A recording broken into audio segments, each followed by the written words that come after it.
How are you doing? I'm doing fine, thank you for asking. But yeah, today I went to work after second time being sent on a furlough, and I don't know, today the pressure is so weird because like everybody is so sleepy and I am so sleepy as well. I took a shower and I thought to myself, it's time to make a review of Bottega Veneta Edp. So guys, thank you so much for watching. If you haven't subscribed, please subscribe. And let's move on with the review. We're gonna start with the presentation of the package.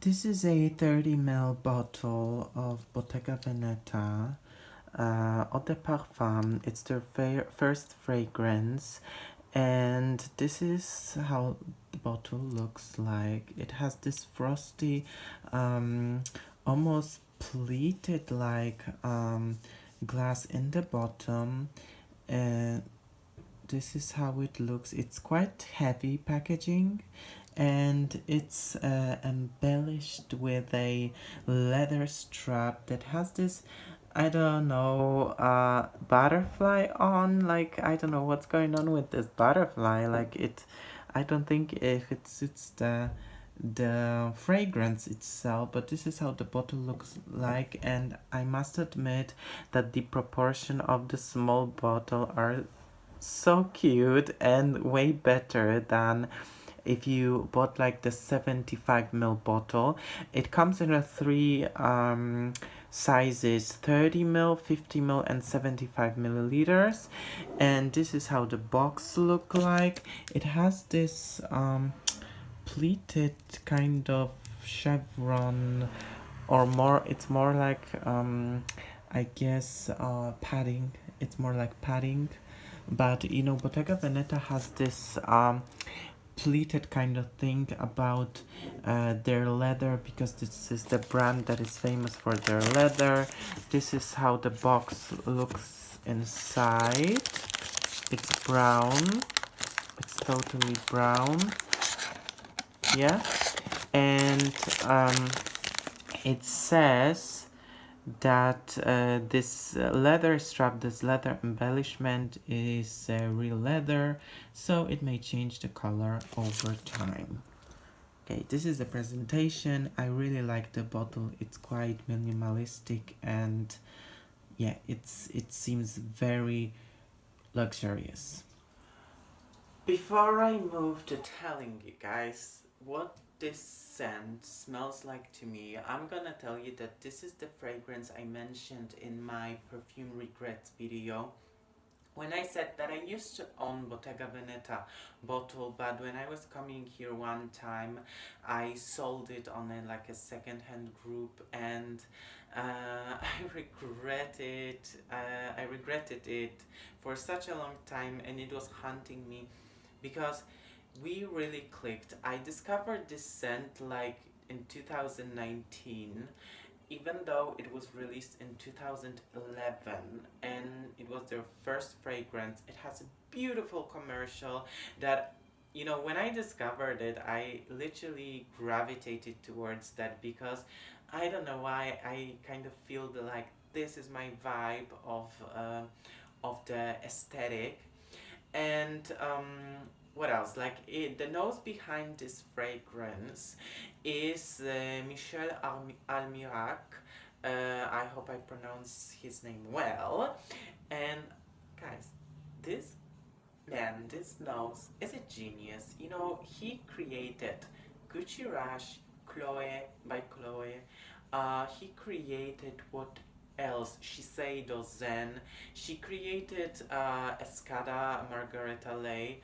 Guys, he makes such a great fragrances, and I can really smell his aesthetic, like knowing that he made all of these fragrances, because his fragrances are usually quite smooth.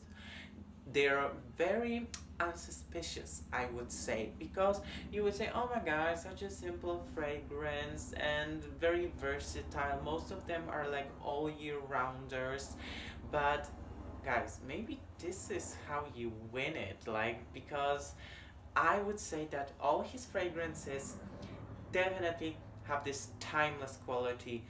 Guys, if it was released in the 80s, if it was released in the 90s, early 2000s, or now, this scent has this timeless quality.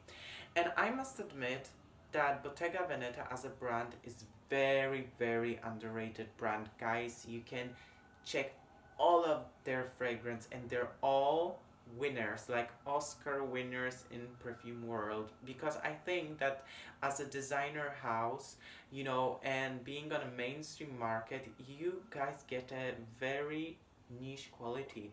I didn't see many fragrances follow this kind of trend. Well, in this case it would be like a leather trend, but it's like none other, I would say, you guys. So if it comes to the notes, sorry, it has a bergamot, pink pepper, jasmine, oak moss, patchouli, and suede note.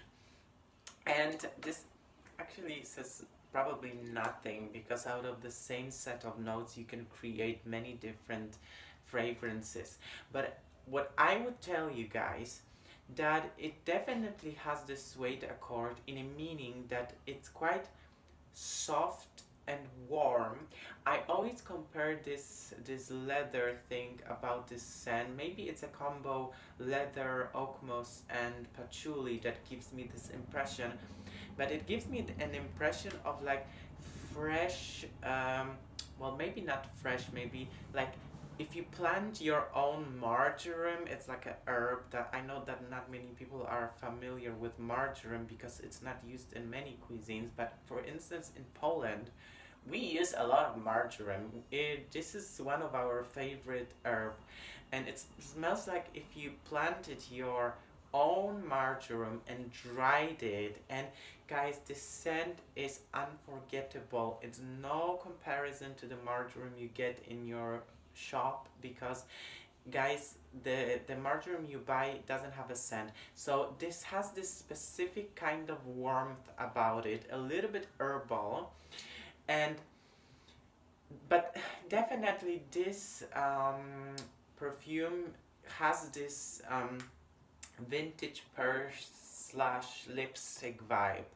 I wouldn't be surprised if there were more notes to it, because this kind of lipsticky accord you very often get from a mix of a rose and violet. Um, but it's not that floral, so maybe, you know, this jasmine with the concoction of this herbalness gives this impression of a like a leather purse, old leather purse. It has this kind of vintage, like your grandma's vintage leather that you leather purse or something leather good that you discovered in her closet, and it's like a gem because it turns out that it's like total in thing right now, very posh. But this is not very tacky, this is not very loud. It's definitely classy, sensual, and it makes you feel indulged, luxurious, unique. Like it gives you like, guys, this scent is so comfortable on the skin. It gives you like an impression of if you were wearing something rare, and that it's not for everybody. It's very exquisite and definitely underrated. Definitely underrated. To some extent, it's a compliment getter, guys, and I've been told by people who saw my Instagram picture that to people who know me more or less, they tell me that, you know, it really suits me. And guys, no joke, I would put this fragrance in like my at least top 10 and maybe top 5 fragrances, like my top favorite, like my most liked fragrances. Yeah, let's put it that way. Guys, let me know in the comments below if you know this fragrance. If you use this fragrance, what impression do you have about it? And if it's possible, guys, order samples. I would say that out of the flankers of this fragrance, this one is one of the best, and the second one would be Au Sensuel, but definitely check out this brand because it's gem. It's only gems on the market. All of their releases, even the latest one, Illusion, amazing. This is good quality, guys. Good quality on the mainstream market. It needs to be uploaded and it needs to be invested in. Thank you so much for watching, guys. It's been a quite long video, but I think you already got used to it. And see you next time. Kisses. Take care. Bye bye.